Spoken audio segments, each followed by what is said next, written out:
the Protective Insight Podcast, putting the U in humour.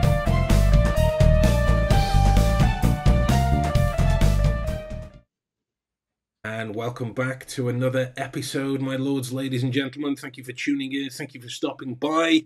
It's wonderful to see you. It's been a hot minute since we've been able to get together and have a chat with you all. I'm sorry if I sound a little weird. I actually have COVID at the minute, so I'm doing my best to cough up everything that I can in order to allow me to actually talk. So if I start giggling at any stage that's inappropriate, it's only in relation to the drugs that I'm on and nothing else in that way. But I'm very excited today in relation to our special guest. It's a man whose name I've been aware of for quite some time within the industry, within the field, and to have him sat down here in front of us, sharing his thoughts and his wisdom with us all is an incredible thing. Aaron Mauldin, the founder of Katalyst Training Group and KTG Consulting, an internationally recognized thought leader with over 18 years of high-level private sector experience. And that is some of the details that we're hopefully going to get to grips with throughout today's episode. Right, Jim?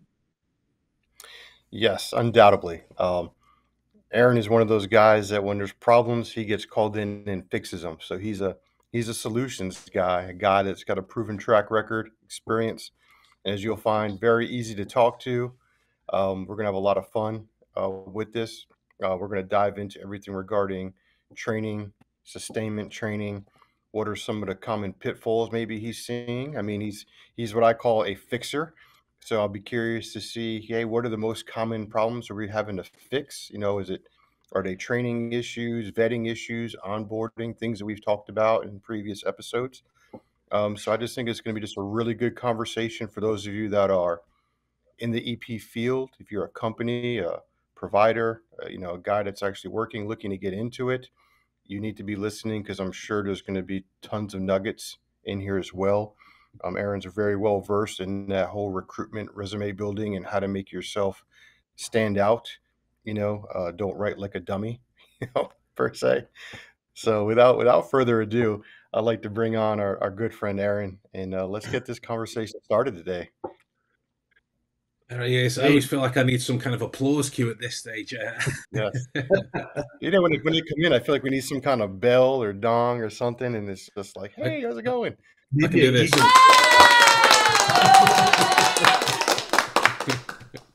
But there we are. That's the link. But thank you, sir. Thank you for giving so freely of your time to allow us to pick your brain over the course of this evening. It's very much appreciated. Of course. Thank you for having me, Ben, Jim. Yes. So real quick, as we get started, Aaron, why don't we just give some people, I know a lot of people have heard of you. We do have some viewers and stuff from various backgrounds and stuff that may not have. Can we dive into, let's talk about Katalyst. What was the catalyst that got you to start Katalyst? How about that?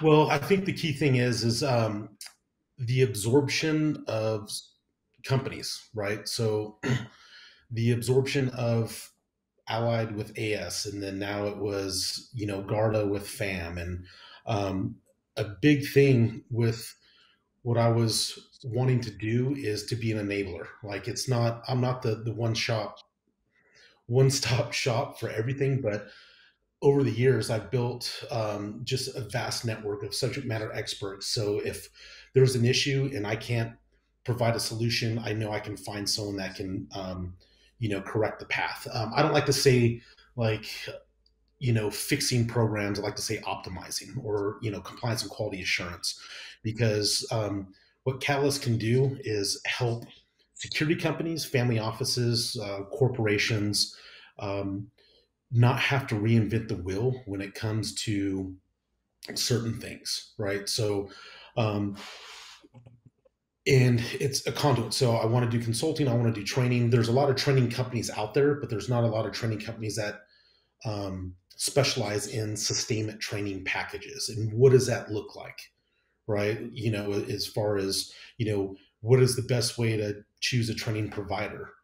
Does that training provider, their image on social media, does that jive with their company culture? So when I left AS Solution, I mean, we were probably doing about $3+ million a year in training. I don't know what they're doing right now, but there's a big void in the training industry, especially in the Bay Area, when it comes to the key fundamentals of sustainment training to keep their agents at a state of operational readiness. From the consulting standpoint, um, I come in as a consultant where it's may not. I'm not the perfect fit for a lot of company cultures, but I can be the back end voice for a program manager or project manager to make them look like a hero, right? Like as far as That's onboarding, it. um, yeah. So it's I'm those who met me, I'm high energetic and a little wild at times, but when it comes to the job, I can get things done. I can identify, and I think the biggest thing is the back end business of EP. What is it like to start up a program? What is it like to sustain that program? What is it like to understand quality assurance and compliance and taking, and this is a big thing too, people will teach courses on like threat assessments and risk assessments, but no one teaches how to follow through. So I can go do a risk assessment. It could be 100 pages or it could be 3 pages.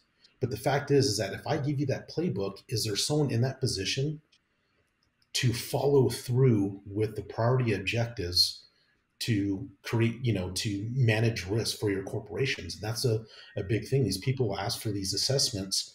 And I'm like, who do you have that's going to, you know, do action items on this? And if they don't, then I go, okay, well, you can put me on a retainer or I can get someone that can help consult. Because when we're talking about, let's just use residential, Mm.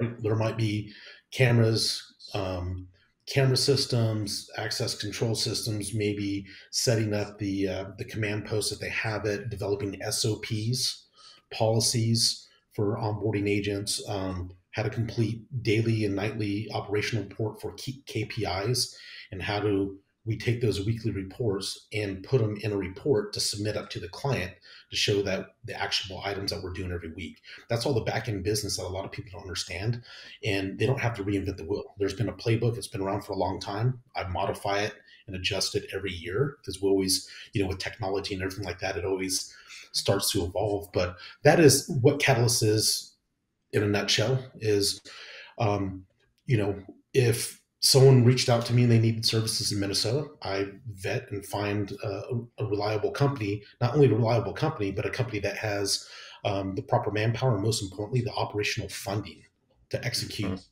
tasks. That's a Huge. big thing, right? Operational funding is a big thing. And then I hand it off, so it's not all about me. I'm here to, like we say, rising tides lift all ships. So I'm here to support the industry, try to make the industry better because I think, after COVID, there's been a downfall in personnel, training now that we're starting to ramp back up. Um, yeah, there is a need. Sorry for the ramble. No, no, it's not a ramble because you hit the nail on the head. Like with the assessments, they bring you in, right? And there's a reason they bring you in because they don't have someone there that's, for lack of better terms, competent or capable, right? They might not have the experience. So you bring an outside guy. Well, then what are they doing? Like you said, after you do it, it's kind of like learning another language, right? You just gave them something and it's all in Latin and they only know English, so you Yeah. leave them this great, beautiful book, but no one knows how to read the plays. So then it's like, all right, then, well, you're still in square one. And now you spent this money to get this playbook, but you don't got the right coordinator or head coach. So then, Yeah. are they bringing you on too? Like, are they finding? Is there a need you think too? Like when they bring you on, why isn't it like a train to trainer slash, you come do the assessment, but also help with them with assisting or setting that up and training the guy so that they can read the play when you leave. Well, because it's not sexy. For me to do a 5-day course on writing risk assessments, terms and agreements, RFPs, which we do have. I have Chris Story who teaches our business of executive protection management. Yep, knowledgeable, It's a great, great 3-day, guy. Yep. yeah, 3-day course, and Chris is a phenomenal instructor. It's almost like you're getting your master's degree in far as Yeah, I the was going back to end say business. you're in graduate studies there in those courses. Yeah. You're working on So a PhD. yeah, a lot of people were taking the class were like, whoa, but a lot of business owners were like, on the phone every day after class going, change this, and we need to revamp this. But going back to that assessment, um, so I'll have companies hire me, I'll go do an assessment on a property. And I'll dig everything from, hey, this is what we need from, physical security side, electronical or electronics, whatever systems, to the employees, scheduling, SOPs, and also to client onboarding. Like, how do you properly onboard a client? Right? What is the proper information that you need to know? What are the steps that you need to do to actually be able to provide service of value to mitigate risk on their behalf? And some of the clients that I have are legitimate threats. So they'll bring me in, I write the assessment, and the assessment that I did was probably about 20 pages. It was a massive property, but I integrated how daily operations were going to work. And it was what was unique about it. We were able to integrate estate management services because they didn't have an estate manager. So I was like, let the security company provide that, right? So that's, onboarding, house cleaning, landscaping, vetting, background checks, managing them on a daily basis. But long story short is, when I had it done, I sat down with the business owner who we were going to get ready to go speak with a protectee. So I said, you have two options. And those two options are, I can hand over the playbook, which is 20 pages, to a person that's probably not going to comprehend or understand or probably even read it, right? Or I can do a 3-pager based off of what I've assessed and give option A, B, and C of your residential services. And then I hand over the playbook. So once they do sign those services, now you have a playbook and an action plan to work off of. And I think that's a baby step approach. So I basically did introduction page, just a 1-page summary, and then a list of services. Services A is 2 agents per shift, 24 hours a day, with full estate management services. That's including vehicle maintenance, because he had actually 6 up armored vehicles on his property.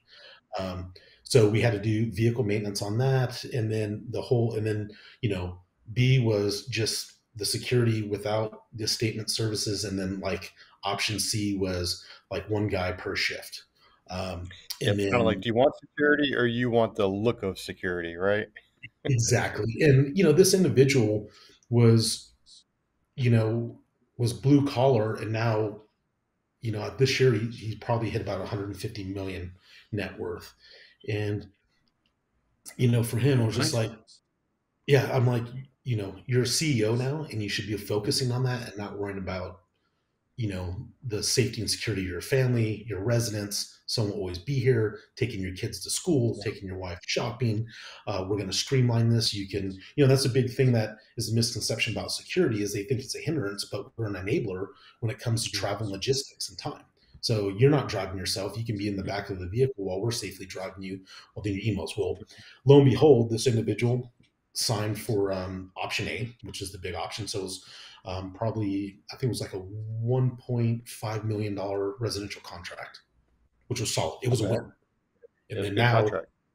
Yeah, and I handed over the playbook, and I said, hey, you can hire me on as a consulting fee to help knock this stuff out. And what does that entail? That entails going, well, we need to put up camera systems. We need to build out the command post. We need medical training for the agents being onboarded. We need a residential medical kit. We need a vehicle medical kit. Their dogs are their kids. Like, they have kids, but also that as well. Oh, yeah. So now, do we need to implement canine, first aid? Right. Oh, yeah. So that's a big thing too. So it's just that in trying to vet the right guys, right? Because you're gonna have to find guys that can drive up armored vehicles, that have experience in up armored, and and let alone do they have dog experience? Or the dog's gonna even allergies. And that's where training comes in, is because once they sign option A, this was something I learned moving forward, where they were just adding in the hourly pricing. Where, in my opinion, I'm going to give away the golden key, where any agent that you have on a detail, you should add an additional $10,000 per year for training. Yes. So 10 grand will roughly get you the big four: driving, medical. These guys were armed, firearms, and then what I call use of force or combatives. And those Yep. are four key compliance cases or pieces. Sorry, um, that if they do get in an altercation, if they do get in a shooting, if they do get in a car accident, the curriculum and the instructors should be SMEs for what they're teaching to be able to stand in court in their defense on what happened. As an example, I keep using this for driving. As we had a client in LA, and he was driving down Sunset Boulevard, and he was doing 35 miles per hour. He had the principal in the car. Someone opened the door, and he took off the door with the principal in Hmm. it. Right. So then they stopped. It was a big mess. And then once the person seen who was in the back of the car, they were like, they thought they hit pay dirt. But what it All of came a down sudden, to, I'm injured and yeah, everything and bad happened. or like, I couldn't go to work, and, I missed picking up my child, whatever. So, but Yep. when it came down to is physics. So we say he was doing the speed limit, which is 35 miles per hour, which he's traveling at 53 feet per second. So if we look at the natural human reaction time of the driver seeing the um, the hazard in front of them, the 1 second to apply the brakes, right? Then for the vehicle to react to that, he was at 2 seconds at a minimum, and he's already traveled up 106 feet. So it was Hmm. physically impossible for him to avoid that accident. And they got him in the court case. So, and that could be in tied when we talk about compliance for shooting packages. When I built our shooting package, I built it from the court case going backwards. So if one of our agents got in a shooting, what would the prosecutor be looking at? Does he have a modified trigger? What type of ammo was he carrying? Does he have a skull and crossbones holster, or you know some type of how everyone Details Yep. matter. yeah. Yeah. Well, So people automatically think, if you have, like a little smiley face and a death emblem on your Mhm. rifle or anything, they think you're some kind of crazed Mm. killer, right? Even though that might be the case, as you maybe have some humor in your life, but those are little details that will categorize you. And that fight in a courtroom is different than on the street. They will do everything they can to just destroy your character and your reputation in order to get a payday in court. So, yeah, you definitely don't want to be doing those dumb things like that, or the little patches and stickers on your backpacks and gear that identify you as particular types of people, especially as military guys. We have lab, that. lab. Yeah, So well, a lot, exactly.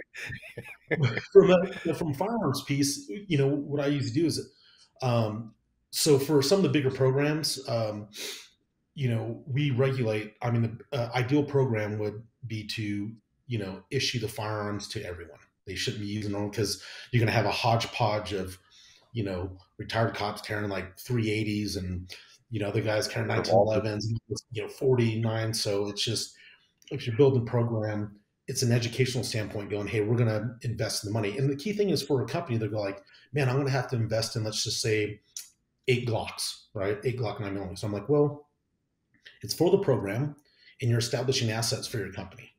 And also, too, Mhm. is we will take the duty firearm or the duty ammo that you use, whatever state or county. We find out what the local law enforcement or federal agencies are using, so it's in compliance, right? So we can't say that Yep. they're using some death destroyer round, right? And They're then not what I'll using dragon's breath or something like that. yeah, and so when they do their initial qual, and this is kind of like secret of my madness, where I mean, when they show up, I have them qual with their duty ammo that they're carrying. So it rotates that Yeah. out. Then we do the training Yep. ammo. Then when we're done, I have a Glock armor strip all their guns, make sure there's no modifications to them or no one's messing with them. And then they put it back, and then I give them fresh duty ammo. So if that's usually a quarterly thing, so 4 times a year that we're, rotating that ammo out. Sure. But if you incorporate it into your training budget per guy in your contract, right, then you're accounting for those things that are necessary in order for you to reduce liability, right? So it just really comes down to how are you structuring your contracts and stuff with clients to know that, because I think that's the that's a smart idea. I mean, that's what we do in law enforcement. We don't get to go buy our own individual guns. We're issued firearms and just the way we did it, and that's the best way to be able to protect your assets. Yeah, and if you look at, let's say, a 1 day package with, let's say overall, so if I fly out to where they're at, right? So let's just say my package is 2,500 to 3,000 for the 1 day. Then you have all that. So let's just say with their paid training or whatever for that day, you're at like $7,000 or $8,000 times that by four. That's $32,000 a year. People are like, that's a lot, for compliance. But if something happens, that's a minimum $2-3 million lawsuit that you're going to have to deal with. And then now Well, the curriculum that we teach has TPO, EPOs, which is any true like college or military curriculum. They have those terminal learning objectives yep. and enabling learning Permanently objectives. enabling, yep. Learning objective, correct. Yep. Yeah, so you have to have those. But for the training side, I think it's just one of those things that a lot of people are not educated on, and they don't know where to start. But like driving's another one. Like if you drive a principal or company vehicle, you need to have driver's training. Cold weather driving for those like in the Midwest and East Coast. I mean, that's crucial for low grip training. Shameless plug with AS3. We're Yep. utilizing the Easy Drill system, so now we can teach cold weather driving anytime, anywhere Well, during the that, well, year. that, but it's not even just cold weather driving. Because what I love with that, the Easy Drift too, not to even sub off that is it's low grip training, so it also helps you with hydroplaning. If you're in states like Florida or states that get heavy amounts of rain, it helps you with understanding that. So yeah, I mean, you and I both will speak on that. We had Pablo on. Ben got a chance to meet him. Okay. Just three is just one of those schools and curriculums that is, yes, get out there and you have a vetted curriculum, and the training goes above and beyond that will help you with reducing your liability. And I can't agree with you more. 30 grand for training, s- you get sued. Well, that 32,000 training is worth it because you save millions. You maybe Mhm. save your business, because if you're not a big enough business, you're not going to be in business if you get hit with one of these big lawsuits, and trying to fight that and put the money into attorneys and fees and everything else is just not sustainable. So Mhm. why not invest it and protect yourself for the long term? I just, there's a lot of companies out here that I see that just turn their head to it and don't do much. And hell, I even see it in law enforcement. Some are getting better, but in Virginia, an academy instructor for years at a police academy, I get you for 5 days in a 40-hour course for driver training. Well, what do cops spend 90% of their job doing? Driving around in a car. The majority of their accidents happen backing up. I had one sergeant had 3 accidents while on duty, backing his cruiser up in the parking lot at the police station, backed into other police cars. Okay. But there's no, when you're like, hey, let's go do a refresher. Let's do this, some kind of sustainment. No, okay, but you expect that a cop that took a 40-hour course in 2009 gets into pursuit in 2015, has no other additional training. You think he's going to, do a good job under stress? It's not happening. What is it? Harvard had that study where it takes 21 days of consistency to make it a habit, right? It takes 500 repetitions roughly to make it muscle memory, and then it'll take 5,000, excuse my French, to unfuck it from that muscle memory. So it's one of those things where, we're looking at spending and liability, but also too, we're increasing the skill set of the individual protector or practitioner.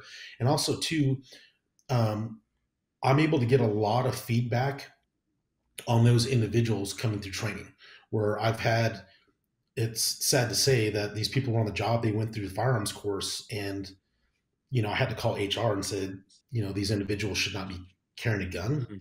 If you want to continue to be employed, they're going to have to either have a 2 or 3 day consistent test to get them up to speed with everyone else. And also too, I've had students fall apart during driver's training where they just quit. Yeah. And I'm like, it's 70 degrees, you're getting paid, we're on the track. And this is before my AS3 days driving, but literally people fall apart. And I have to, call their program manager and say, hey, because and this is a key thing too, is KPIs.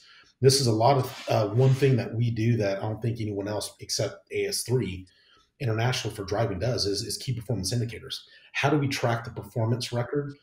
of training for driving, medical, shooting, let's say just combatives, let's say those big four. So we can talk about report writing, and we can do that as well, because report writing is a big thing too, which law enforcement's really good at, but a lot of us are not, because we're not used to doing it. But Yeah, but we then now, cops aren't that good at it.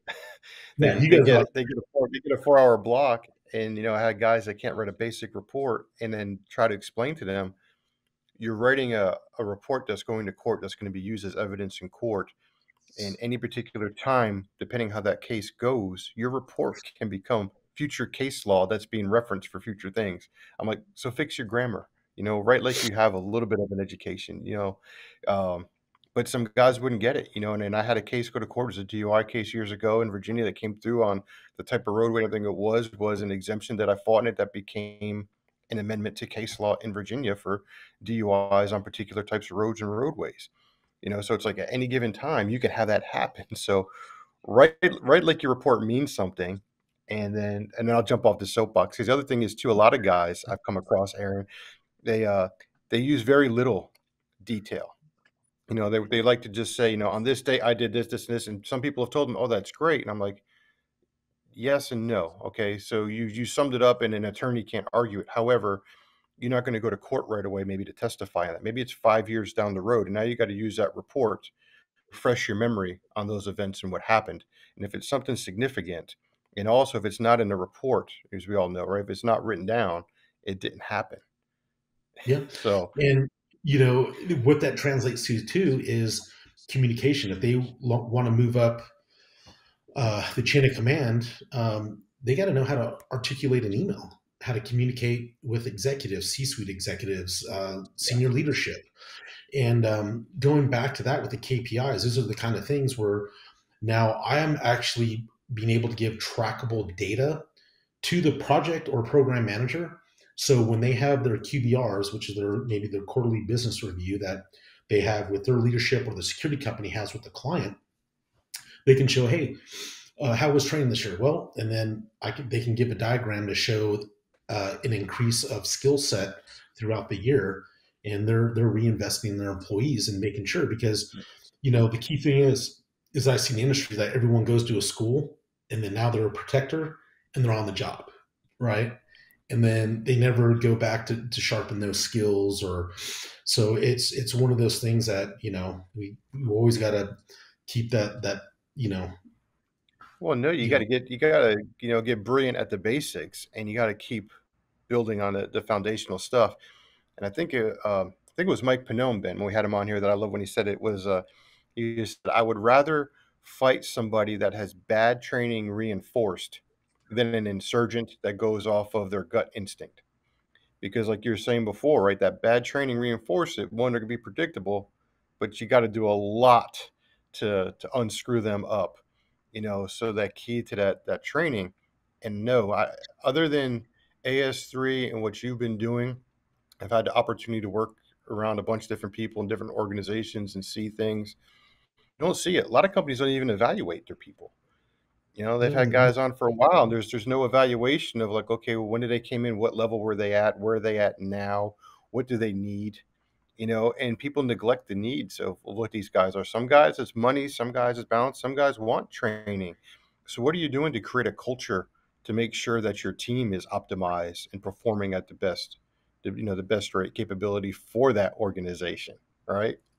it's a double-edged sword on that, because you will have the young motivators, right? The kids, Mhm. the young men and women that are coming in, that are eager, just as we all were when we were young. I got in the industry, started probably when I think it was like 26, and I was hungry, and I was absorbing everything. But then you have the a lot of time retired individuals from either federal or state law enforcement, military, where it's just a secondary job, right? And so there's a caveat to creating the way I look at training is that it's team building, right? So Mhm.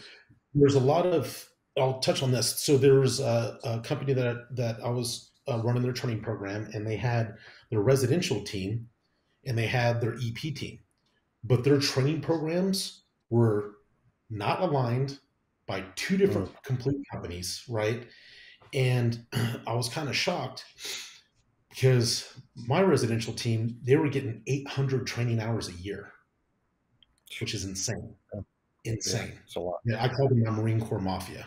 Yeah. Majority, like 90% of them, were all Marines that I But the recruited. thing is, though, right, is that though is we like training, we like to work at a certain operational tempo. We want to be optimized, and we're team players, right? Yeah, There's a difference there. You got guys today that claim to be a teammate, but all you hear is I. You hardly seldom hear a we.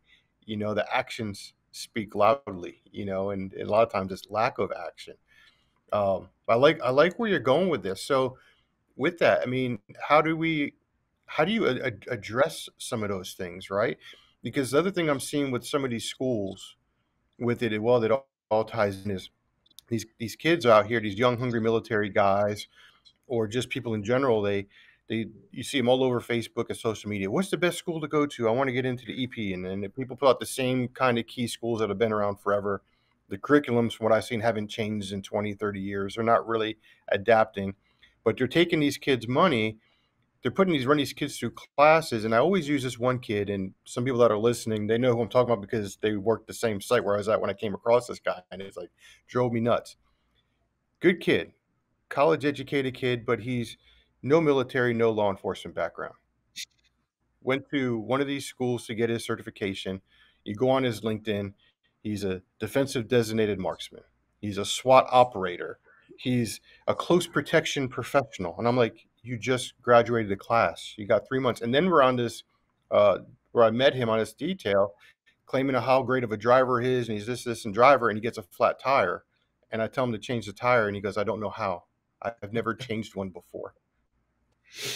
well, that's But you spent 25 grand on a school and got the certificate. You're, according to your LinkedIn profile, you're this high speed operator, and we can't do the simple task of what a driver should be, which is know your vehicle, right? Know how to keep that vehicle operational, change a tire. it's sad because training's my passion, and I want to have a positive impact. When I was with AS Solution, a lot of people know in 2019 I ran over 149 classes in 7 countries and trained over 2,300 agents in 1 year. And Awesome. having exposed to, we had 35 embedded accounts, we had over 120 clients. I went to I've touched almost majority of those teams, and each team did things different ways, right? But what it came down to from the training standpoint of me is, I'm not going to call any schools out, but I think some schools are taking advantage of our veterans and the GI Bill. I want A lot to of them are. change, and it's an educational, because you have some schools teaching regurgitated curriculum, and they've maybe operated in the late 80s, early 90s, and nothing's relevant. Like right now, I always end like my seminars, I end it with how to build a professional LinkedIn page. And I had to find, how do you define your title on LinkedIn, right? How do you define that title that makes it searchable for headhunters on LinkedIn? I've spent the last 3 years trying to master, the LinkedIn and what I can do to help maximize them. And a lot of them too, where they go, oh, we do resume writings, and I get the resumes and they're jacked up. Right. So from an educational standpoint, I'm hoping maybe within the next 18 months, if I do get the GI Bill or whatever, I want to have a positive impact. And also too, I know majority of the people at every major, security company here, and I support them in recruiting. And what happens is as an example, I was hired on to help fill they had 88 vacant positions in the Bay. I submitted 89 resumes, and one person was hired out of the 89. So Wow. now how do I dissect that? Like what's the issue? Is it their interviewing skills? Is it their experience? Is it is their resume not jiving up with their LinkedIn page? So every time I do something, like, if there's an issue, there's always a solution to it. And I think it just comes from that training standpoint. Like, I don't think a lot Well, of schools the are. other, the other thing, the other caveat that I would challenge on that too, Aaron, is what's the skill of the interviewers? Do And the guys conducting interviews actually know what they're looking for, and do they know how to get to the point what they're looking for? You know, when they get that resume and they get that, do they actually know how to get that what they need out of that person to make a good assessment? You know, because what happens is people tend to, if they're unaware of their biases and things, right, tend to want to hire people like them, which is the worst thing you can do. But if someone comes in, it's like, you know, Aaron, you and I both served in the Marine Corps. You know how it is. We all find each other, and it's like, oh yeah, it's like, hey, look, and it'd be like, hey, look, this dude's solid. He was a Marine, but we all know there's a good percentage of Marines that are also shitbags that don't need to be in the business, don't need a job, right? But there's some good, solid guys.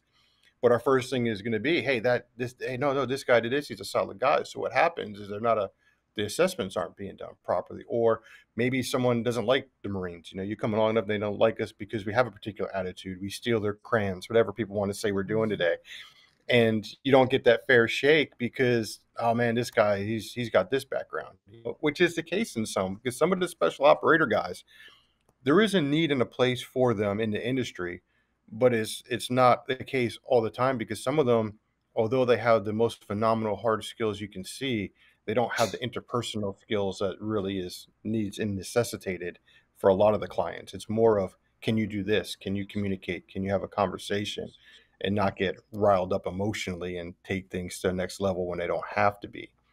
So I think it's a two-part thing. I think it's the business side, not knowing the whole interviewing side, on top of the guys don't know how to present themselves or articulate and communicate their experience to the people. yes, and there's twofold on this, is where um, I've seen in the past a lot of recruiters don't come from the industry. There's I'll just, Gavin Becker. I think, them having agents that have field experience, have worked in the industry, they're their primary recruiters because they know what to identify and look for in agents for their select clientele. Because remember, every account is different, every principal is different, right? Yep, it's Um, nuanced. Probably if you have a big hedge fund out of Atlanta, Georgia, you're probably going to look for someone more conservative and reserved, but then having more leeway than working for a young tech startup company in the Bay. But that's the thing I found was I talked to a lot of these recruiters. She's like, well, he doesn't have relevant experience, and I'm like, for RST, I go, he did armed services at the Department of Interior. This individual Mhm. is used to standing post armed doing access control for 12 hours a day, but also too, it's on our part is we can train someone can have all the training, but it's the personality that is The going to get attitude. them. And you can't, I wish you can say you can teach common sense, but I think that was my biggest fight always is on hard skills. I have a story that I tell about three Marines coming out of 1-5 out of Pendleton. They go to the same EP school, right? They come out and now they're all three applying for the same job. So I tell them, I'm like, hey, Devils, like, Devil Dog number one, like, what is one thing that you've done that's not security or military related? And he goes, well, before I joined the Marine Corps, I was a bartender in college. I go, that's great. You have service industry skills, you have communication skills, and you have service skills. That's great. You should put that. And they go to the second Devil Dog, and he's like, well, nothing really, but I had to speak at my brother's wedding, and I was really nervous. So I joined the local Toastmasters club, and they coached me through to be able to speak at my brother's wedding or whatever. And I go, that is great because now you're versed in proper communication skills. And the third Yep. one, is like, I helped, dabbled in real estate a little bit. And I go, that's great. Then you have sales skills. So these are the three little things that they'll need to separate themselves from other candidates. And, there's always a thing that I've been battling probably for the last 9 years is what is the best soft skill program that we can educate new practitioners coming in the industry, to help them refine their communication skills. Because everyone's like, we were so, and this is another caveat too. we were so far of going like hard skills. Our hard skills have diminished in the current state of our industry because we are focusing so much on soft skills to maintain contracts, account, to get promoted as project managers, program managers, and being able to converse with the clients and the C-suite executives. But that's something that they're going to have to work on their own and find, because I know a lot of solid agents that are really rough around the edges and they've struggled because of their ability to properly communicate. And my biggest thing that I had an issue with is writing. I still struggle to this day. I have Grammarly. I read one word from a dictionary every day, but I type the way I speak. So when I'm typing, it's like a conversation instead of, and that you've been, so that's just the way our brains work. Some people can't Yeah. speak well, but can articulate words very well. And another tip too is I took a class which on LinkedIn Learning. So it's not cheap anymore. I think LinkedIn Learning is like $700 a year, but they have over 10,000 classes in like 21 different languages. And it's all like how to be a project manager, or how to be a program manager, how to deal with difficult employees, how to lead with emotional intelligence, how to be self-aware in meetings, when to, when to actually listen and speak. And there was one on how to converse with an executive. And that one, it was only like a 10-minute class, but it was probably the most impactful that I have. And they took it down. I'm pretty upset. But every time I would converse with the CEO, they would say, Aaron, we have this trip coming up. Give me your thoughts on what we need. I want this trip, done. Give me your thoughts. And I'd write this long dissertation, right, on this. They're an Yeah. executive. They're CEO. They They're they don't got a making lot of time. thousands and thousands of dollars a second, and they look at my email and they just get exhausted, Mhm. and they're just like, so now here's a tip, especially if you use Microsoft Outlook. When I reply, it's all one liners, bullet points. um, Logistics is locked in. Is there any budgetary restrictions, and who would be my point of contact for logistics, point of contact for you for logistics. And then he'll reply. And then a lot of times I'll keep the title on the replies if we're going back and forth. And I'll change, it'll be like, let's say, trip to Paris. And I go, I'll say trip to Paris, and I'll do a hash, like a dash, and I'll put logistics confirmed. Sir, everything's set up. Boom, how's this? Paris, security provider, local security providers confirmed. And I go, and so now he can look at the email, see real quick that, what I'm replying about, because we know it's about Paris, but what segment is it? Because we have, Mhm. The things of, we have, hey, when we do a trip, what are our physical risks? What are, is there any potential reputational risk? What are operational risks? And then is there anything that we're going to encounter that can affect the itinerary from a strategic level for the company, right? So those are like, we identify those 5 categories of risks during travel, and I can shortly and briefly, where he can just look at it and move on with his life. And I think that's a big thing um, with text and conversing. Just be as short and precise as Well, possible on that. yeah, They go on that. yeah, because what I think I found is like that's an outstanding point. If you're listening, make a note of that. I always found like you give that brief summary, and then you can always attach the longer version. But you just give them, hey, here's the longer version. They can read it at their time. They can come back to you. But here's the key points and the main takeaways that you need to know, need to understand right now, because like you said, time is money. They're not going to sit and read a 30-page assessment that you put out there. They just need to know, is it safe? Do you have my tickets? Are we going? When are you picking me up? And they rely on you, right? If you build that relationship, then there's that trust factor, and they know that, okay, yeah, I don't need to read this 20 pages. Aaron's got the bullets. This guy's got the job done, and I trust that, and and they're putting their life on that.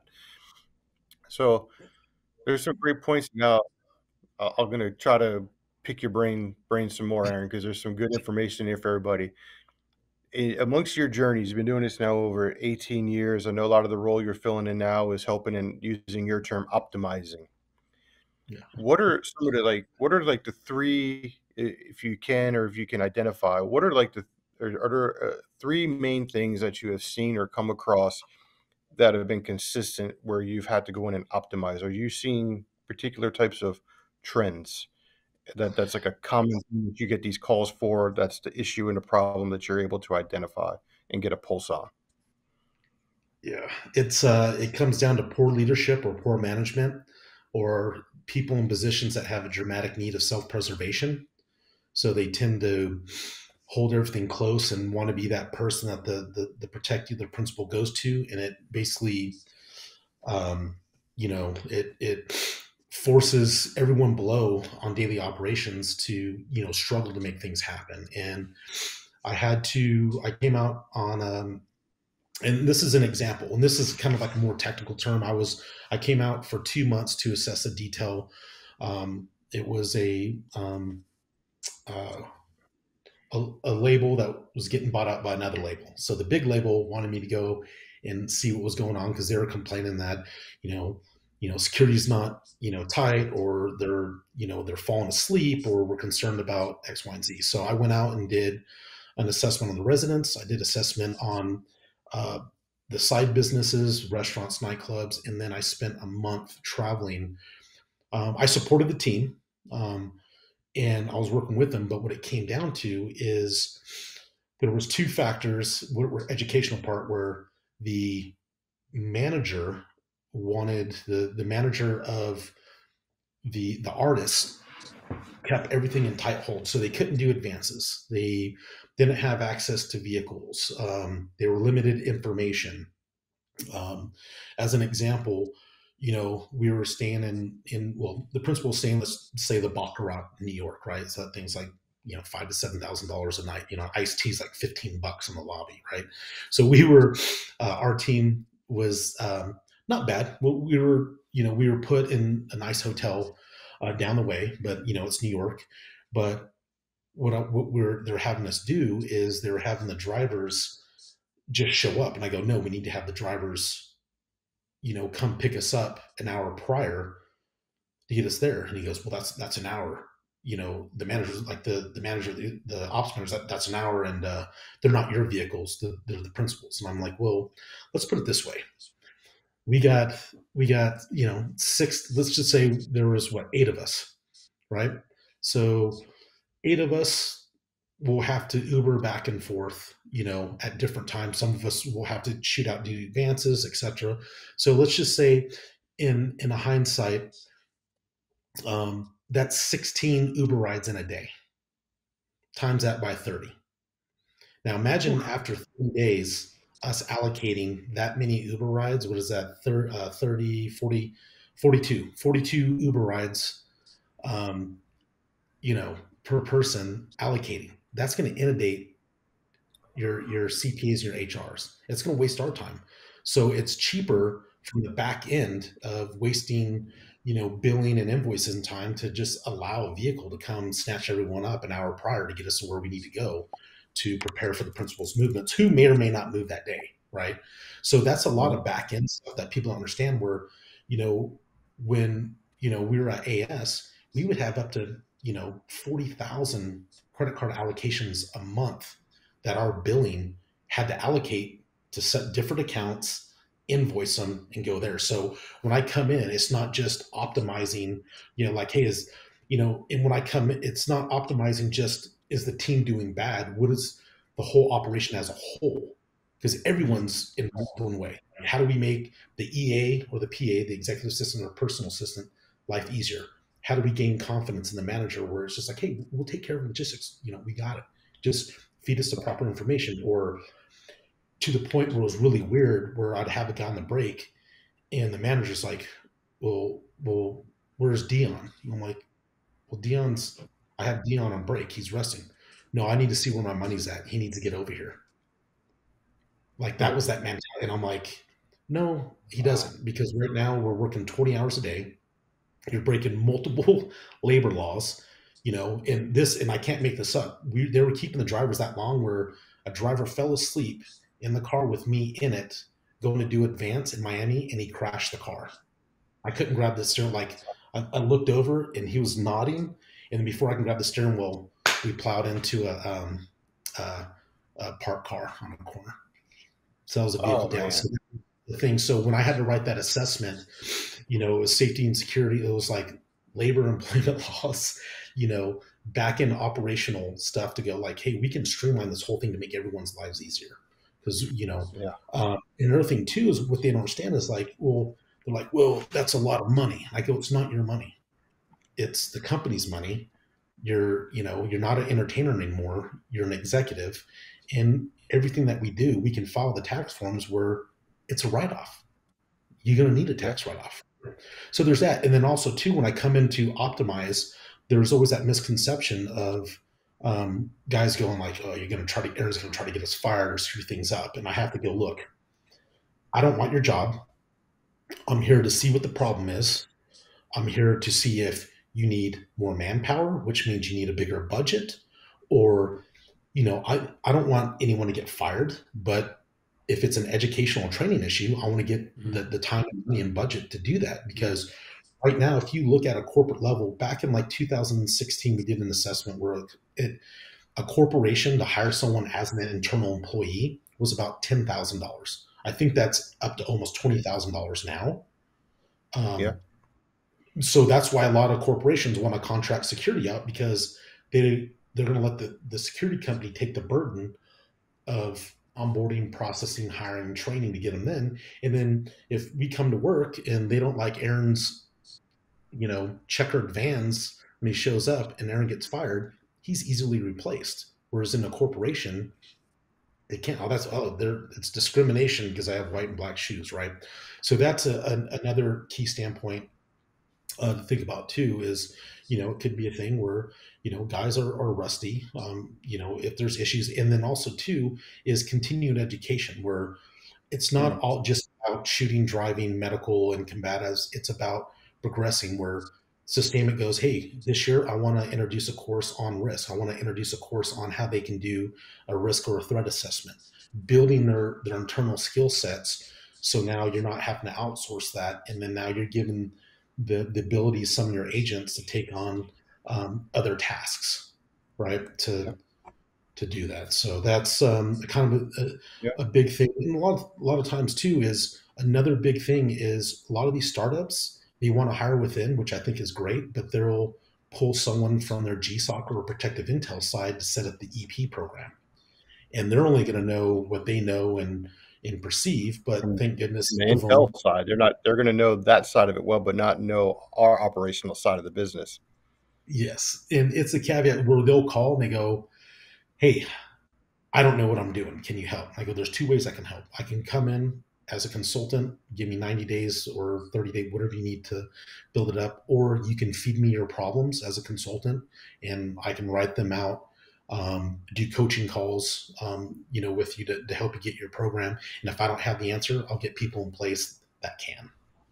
Yeah. Yeah. What I'm seeing too is the thing is a lot of people don't know really how to accurately identify the roles within the teams that they need, and then know that there's different particular type characteristics that you need in order to optimize those particular roles. I mean, and you hit the nail on the head in your example. You got a guy that's managing, it's holding everything close to the chest. Well, that's a piss poor assessment of what's needed in that role, because that's somebody that needs to be communicating, right? Because anytime you have a stoppage of flow, right, like water flowing, you stop it and close off that valve, you're choking off the team. So how are you gonna provide the best service that you can if you're gonna just deprive your guys of oxygen, so to speak? Yeah, usually those individuals are harder to remove, but let's jump back to your first is defining roles, which is a big thing because depending on who set up the program defines the terminology. So like in my seminar that I just had on Sunday, I break down all the terminology because some people, traditional State Department and Secret Service, you have the AIC, the agent in charge, you have a detail lead, maybe like a team lead.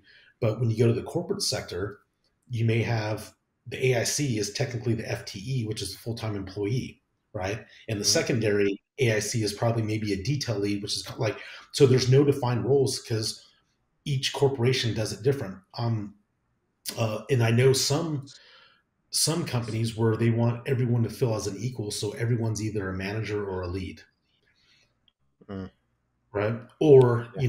they'll, like some of the bigger corporations, like if you're, program manager and you're responsible, like you have the CSO, the director of security, then you have the program manager. The program manager will be responsible for protective operations for three C-suite executives. And under that project manager or program manager, you have multiple project managers that may oversee the EP side, the residential side, and the travel side of things, right? So Hmm. it's breaking it down. But it's really muddy waters when it comes to terminologies and defining roles, because you could be a project manager and you're going to be an AIC, maybe a detail lead. I've seen Yeah. project managers drive, so it's Yeah. just, I think it's right now It it ki- it's fun. it kind of depends on the size of the client and need of the client, right? Or kind of what you work in, or the way that security organization is set up, right? If it's a Yeah, small and company and your CEO might be a program manager, a project manager, or a driver because they're building their security organization, off the ground. But yeah, the corporate sector I think is very interesting, like you said too, because they're going to have various things, and we saw I think after COVID, you had all this and everything transitioned more to RSTs because everybody was stuck at home in lockdowns. And then as things started to open up, they were like, oh crap, we got to go back to the office. So like, well, now we need guys to travel with us. Now I need a RST and I need a driver and some guys to take me to work. And it's like, oh crap, now we're hybriding both. And then they realized, well, crap, now I need a RST, a team, and I need a corporate team. you know, so you've seen like this involvement and changes since 2020. It's really evolved, and I'm sure you probably seen more of it, but I've seen in our industry, which is kind of like where you wish certain there was good processes in there in play, is you've seen these guys that get in at the entry level, nothing wrong with it, that are like your uniform type guys, and we all know the kind of levels there and what gets higher with them with different organizations. They're not really your highest kind of tier, but COVID they got bumped up. All of a sudden, those guys there get bumped up, and they're part of like an EP team, and people got leveled up, per se from COVID on that should have never have gotten leveled up, and now we're also seeing that turn into a level of problems and issues when it comes to behaviors and attitudes because it's certain people, if properly vetted, wouldn't have made it to those positions in the first place. But the state of the world at that time is what helped create some of that problem we're seeing. yeah, and I don't mind if, like, I'm all about bringing people up, because if let's take uniform security at casinos, right? Like, Yep. oh, there's uniform security, and there's a couple guys. I'm like, hey man, I'd like to come to the class. We'd like to try to, if you want to take that next step. He's like, dude, I just work uniform security at like Treasure Island. And I go, dude, you get customer service training. You're de-escalating every day with drunk people, dealing with, Hmm. stuff that we couldn't even fathom, right? And dealing Yeah, with in issues. Vegas, for sure. Yeah, in Vegas, yeah, like, I mean, no one talks about, like, but like, how many people die in their hotel rooms, and Oh yeah. how do you think they get removed without people Oh yeah. knowing? Like, Well, you know, that's kind of it too, though, right? Though, but that's you using your experience, sir, Aaron, in conducting a good assessment, right? yeah, You have the ability to see, right? It isn't all about, oh, you did time in Delta or you served in the military. It's no, if you have a good attitude and you spent the majority of your career as a server or a bartender, like a service industry, which is what we are, an EP, a service industry, I can teach you the skills, but if you got yes, the crappy attitude, right? The crappy attitude, crappy mindset, all the skill in the world, I can't help you. You're not going to work on a team. So, I yeah. mean, I'm with you on that. I mean, I look for things all the time, like, well, I don't have this background. Yeah, but we can get you the background, we get you training. However, you have the necessary communication and personal skills that you can build upon with. Yeah, and that's the thing. I'll hit, like, recruiting is like, oh, he just worked hotel security. I go, let's really define that, because he already has the communication skills, the de-escalation skills. He's a person that is willing to stand to guard a broken escalator for 8 hours, 10 hours a day, right? So Well, now, yeah. do is give him continual training to build him up. And this is another thing too, where I dealt with a big Fortune 50, and they onboarded a new CEO, and they were trying to get the him to have security drivers, and Mm. he's like, no. He goes, I like my chauffeurs, I like my drivers. So like, well, the board, you rate a level of risk where you have to have that. So he put his foot down, and they're like, Aaron, what can we do? And I go, he likes his chauffeurs because they provide a level of service. They've been working with him for 6 years. They know his ins and outs. So that's the hardest part, is teaching a security driver the customer service component of security driving. They already know Correct. that. So depending on the individual, I can teach them situational awareness. I can teach them how to run routes. I can teach them how to drive defensively. We can put them in a driving course. So, if someone already possesses the soft skills and the communication skills and the customer service skills, we can teach them the hard skills. Oh no, 100%. And like you So said too, not all hotels are equal. But I will definitely agree with you. If you've worked and worked well in a hotel in Vegas where thousands of people are walking those floors, you got tons of cameras. Their ability to read an environment and situation, they're constantly exposed in that, so they're going to have good situational awareness. They should have a good security mindset. Like they're bringing a lot of the intangibles to you, to where a guy that's working security in a hotel in Podunk, Alabama, that is barely trying to stay awake all night. That's not going to be the same skill set as someone working in an environment like that. So you can't undervalue those skills, and I think that's what happens, right? And again, it comes back to who's doing the interviews when they're reading the resumes. Do they know those skills? That was the biggest thing we get out the military, right? Is how do we articulate, a United States Marine Corps infantryman into a resume that people go, yes, we want to hire you because you're going to have good people skills, right? It's very hard to say, well, I ran around and pointed guns and blew things up for a living, and that makes me a good candidate, right? We have to be like, well, what did we use? What leadership skills did we attain? What certain intangible abilities did we do that incorporated into the resume that we went through? Right? What type of leadership course did you go to? Corporal's course? Did you go to a sergeant's course? What was your rank? Were you a squad leader? And then how do you articulate? That's what you got to articulate, and that's, I think, one of the biggest, toughest things. But people on the interviewer side, if they weren't a military guy in that organization that's doing the interview, even if you broke that down for them, they don't know how to relate to you. And yeah, because they can't relate and articulate what you have in your resume, then you're not going to get that fair shot of getting that opportunity. and that's why I've actually done a lot of resumes for free for individuals. But a key thing is, for a candidate for this industry, breaking in, is someone who is moldable. And I think that's why, I always like, we're Marines, so we cater to Marines, right? So when we go there and I, see these young lads, corporals and corporals with strong hairlines, super fit, you know, and go, hey, once you get out, you're going to start off probably at $100,000 a year, not including overtime. You're going to get paid to train, and you're going to sit on a house and maybe drive. And they're like, sign me up. So now they're already motivated. So it's Yep. the ability to mold them. And also too, as us, as far as instructors, regardless if I'm teaching executive protection, resume writing, or just trying to coach them, also for me, it's the ability for me to relay the information for them to retain it and apply it effectively in the field or in life. And I think I don't know if you see the last post. I went to a it's like a Toastmaster public speaking and social Yes, engineering, LinkedIn. Yep. yeah, with Bradley Yeah. Shitters, and that was mind boggling. Um, so I have literally probably 200 page of notes that I'm probably going to every day start going through and referencing and putting out on social media, because that is a big thing.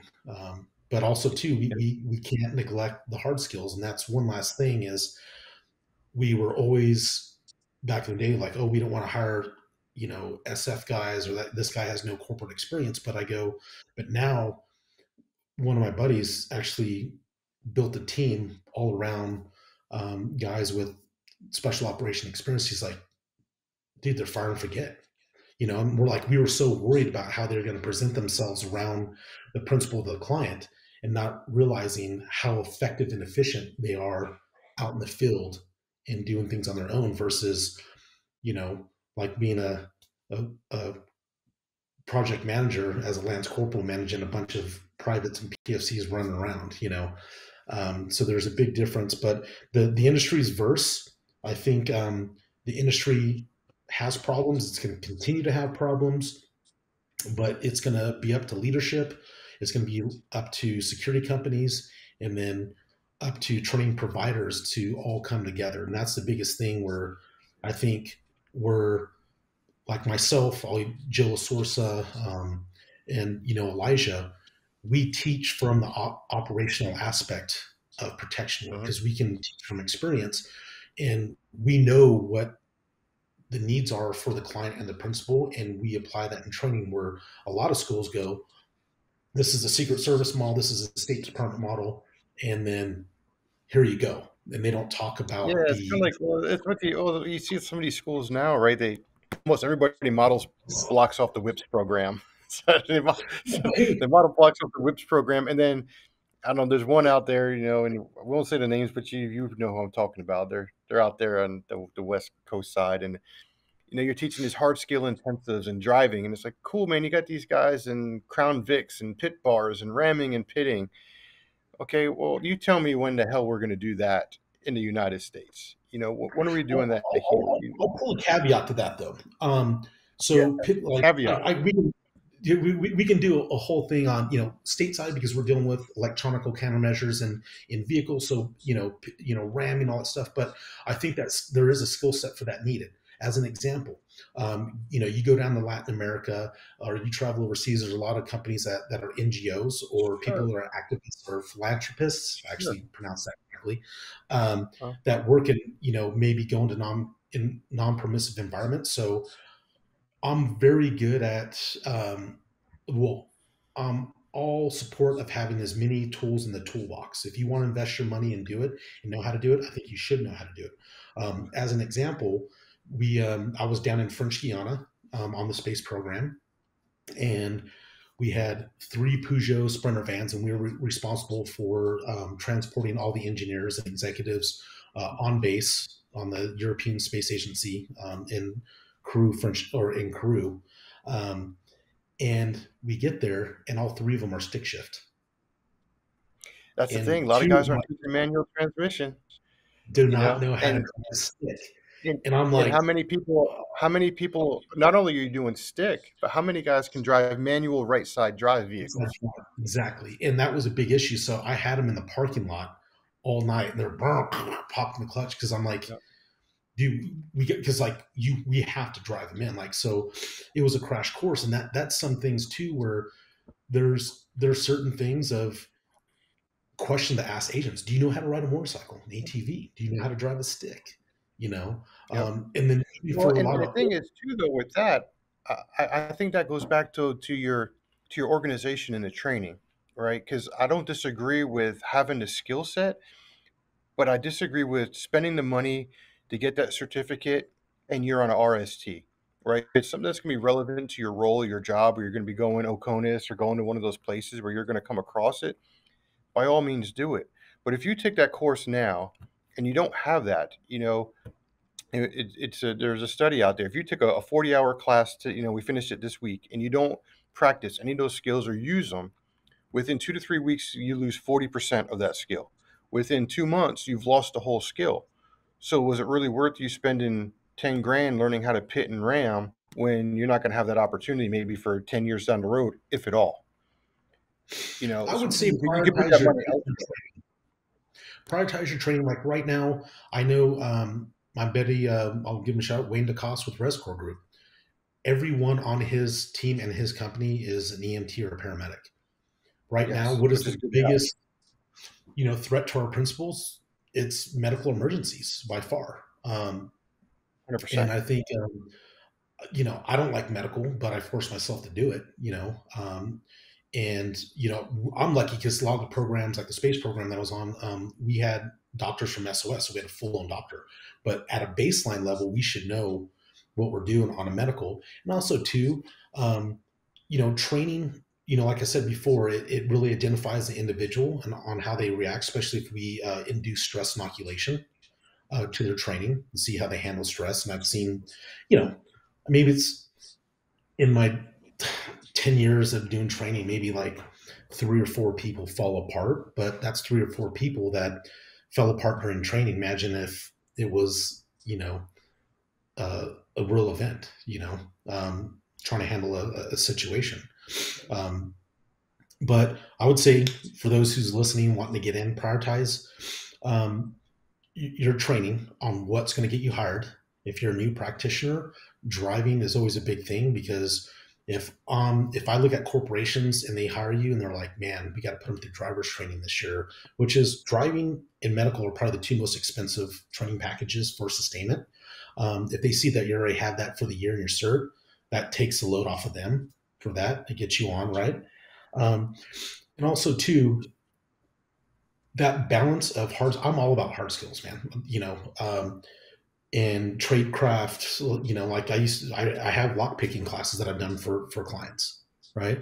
And that's always going to even evolve. I'm doing a class on clandestine advances, so teams don't leave breadcrumbs or a footprint when they're traveling internationally. So when they do arrive, it's a complete mess. They can operate, within the environment, understand the environment, and get what they need to get done without leaving a presence. But with that being said, your hard skills and your soft skills, they should match. So if I invest in a combatives or a shooting course or a tradecraft course, that time, if that was a 2-day class, I should match 16 hours of soft skills. And that could be learning how to write, going to a Toastmaster speaking class, or just studying, reading.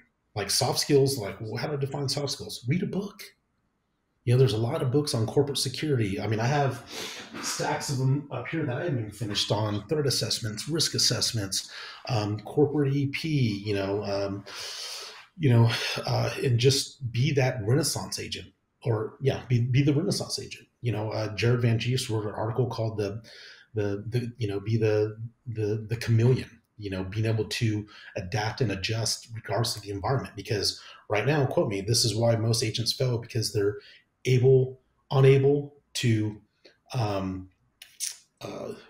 just adapt to the corporate environment that they're working in. And it's very, very diverse, because a lot of these billionaires are leftists, where a lot of us are A-type, super A-type personalities, and we can't be a switch. We have to be a dimmer switch when we need to turn it down, when we need to turn it up, and most importantly, be self-aware. And one thing that I'm still working on is my body language. When I'm at meetings or consulting, I'm working really hard on trying to focus what I'm doing, as far as my body movements and my gestures and all that stuff, which I still struggle with, because, I'm like Popeye, I am what I am. Well, that's just the biggest thing. People are whatever you are projecting, you will receive. So it's very Yeah. good to be aware and cognizant of that. And the more aware you are, self-awareness, the point is key. That's where Ben and I and the stuff that we do. That's our niche type market training and teaching that we love to do, right, Ben? And Ben, we haven't heard Oh, much from you, so I'm gonna let you talk. no, Yeah. I Hey, appreciate Ben, you. what are you doing?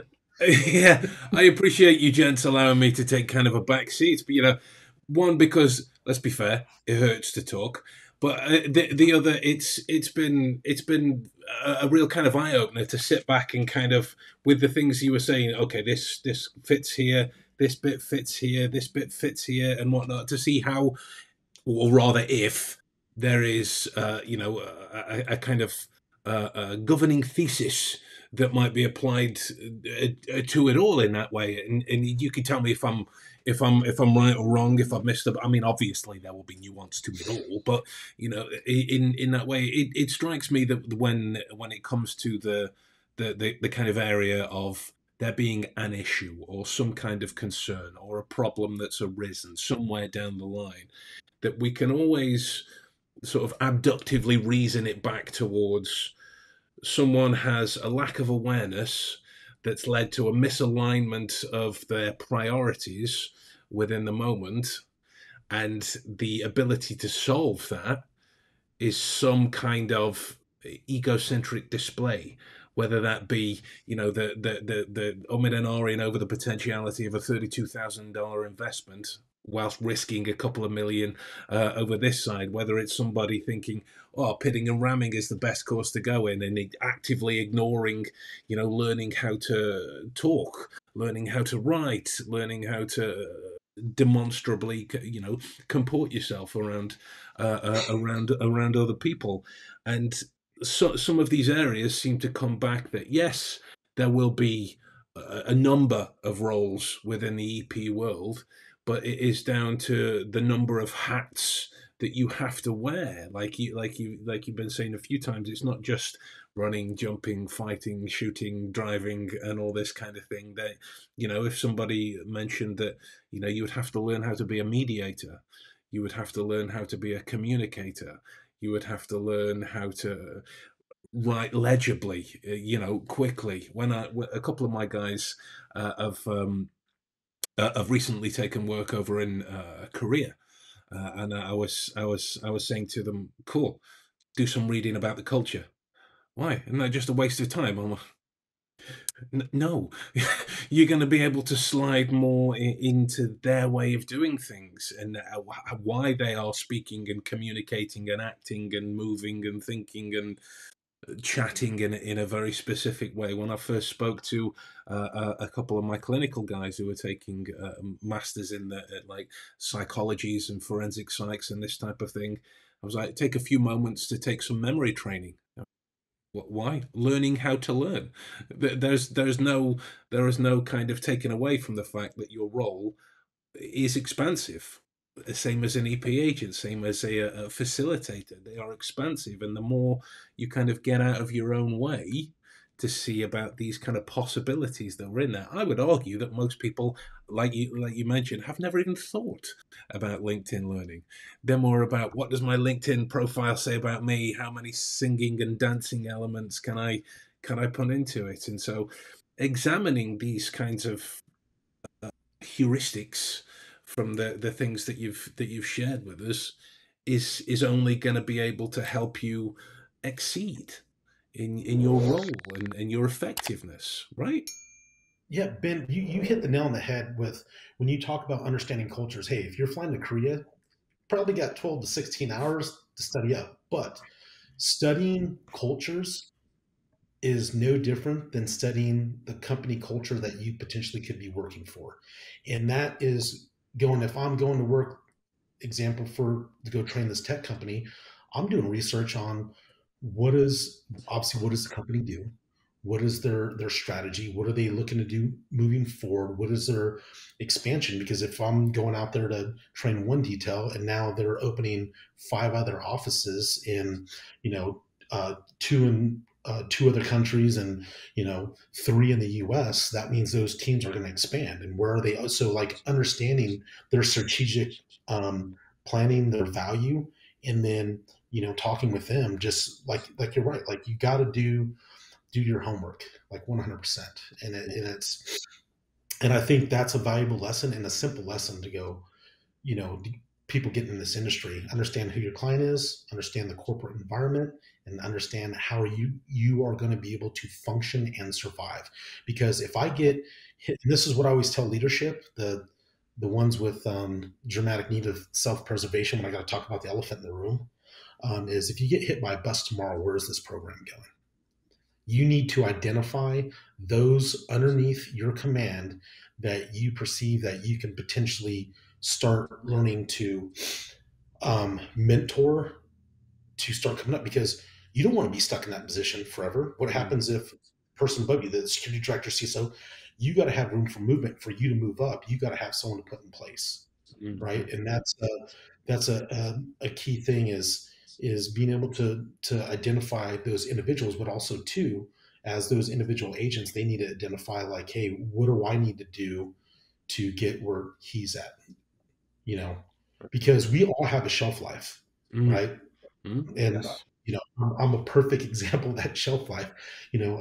As an example, since 2017, I've probably been on the road 160 days out of the year. It's 6 months out of the year I'm gone. I'm in hotels. I got great points and flight status, but I'm hitting to the point now where it's how do I do more without doing it myself, right? How do I negotiate and Yes. consult and you know Yeah.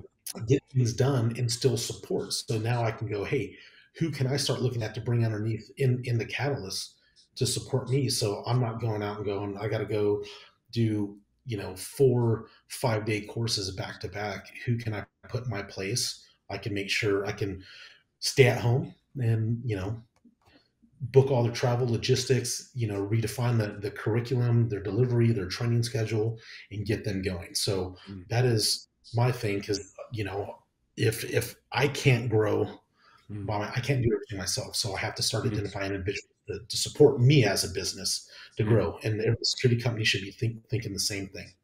Mm. Love it. Love it. 100%. Well, Jim, go for it, mate. Sorry, I don't want to get in your No, way. no, no. I don't want to cut you off. Just no, it goes back to, I just, we brought the Marine Corps a lot. That's one thing that I love that I remember learning is we were always taught, learn the job of the rank above you and the rank below you, right? We, Mhm. we were taught at a very young age how to share those responsibilities because if a man goes down, you need to be able to bump up. The guy below you goes down, you should be able to be functional to do that job, and you see it in law enforcement. A lot of these agencies, guys create a position and they keep everything close to the vest, but it's like you're going to retire, and there's so much more enjoyment out of sharing the information and mentoring. Like a lot of the joy that I have today is I've got different guys where I've taught in the police academy or worked with that have gone on in different agencies. Some are lieutenants, some are even chiefs and stuff, and they message you or text you and say, "Hey, what you taught me saved my life," or "Hey, your mentorship and you're this on leadership. I'm here," and I just, it's like that's what it's about. It's about helping fellow man. That's what we're naturally designed to do.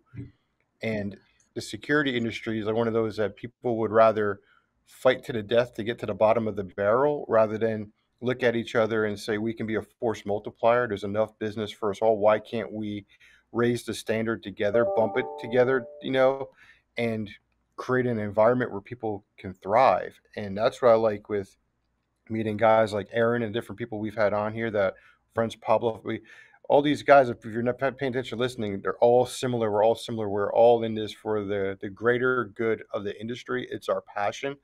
And we just want to help continuously get good information, good knowledge and stuff out there in the betterment of the industry, the betterment of the individual.